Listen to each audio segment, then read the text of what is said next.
I thank the member for Page and I call the member for Bendigo. Thank you, Deputy Speaker.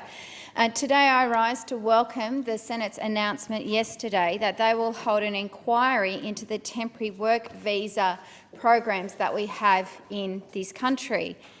There are more than 1.1 million people here in this country on temporary work visa arrangements.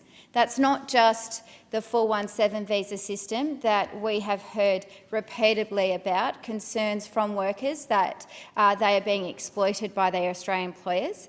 It also includes international students who are here to study and have temporary work arrangements. It includes the backpacker visa, the 417 visa and the 462 visa, people who are working here whilst backpacking and on holidays.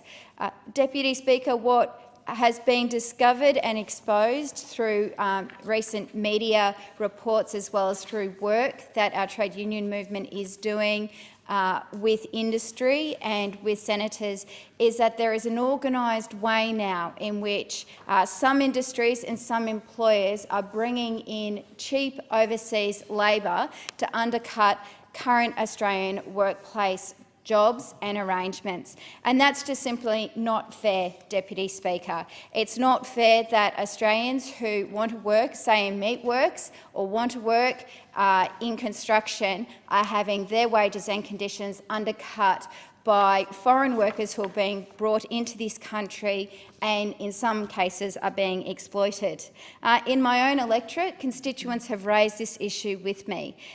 One employer, KR Castlemaine, and they have not hid that they are using 417 visa workers in their establishment. Prior to Christmas announced that they would have 100 backpackers working, Taiwanese backpackers working in their establishment. And they are quite open and upfront about why they're having these visas work at KR Castlemaine. They say purely and simply they are cheaper. They are cheaper. They work for an agency that pays them the award and that undercuts the wages and conditions that have been agreed to by KR Castlemaine and their workers through their collective agreement. Deputy Speaker, that's not fair. It's not fair that Australian workers can have their wages and conditions undercut in this way. I hope that the Senate inquiry also looks at the employment and conditions and the living conditions that a number of these temporary workers are being forced to live in.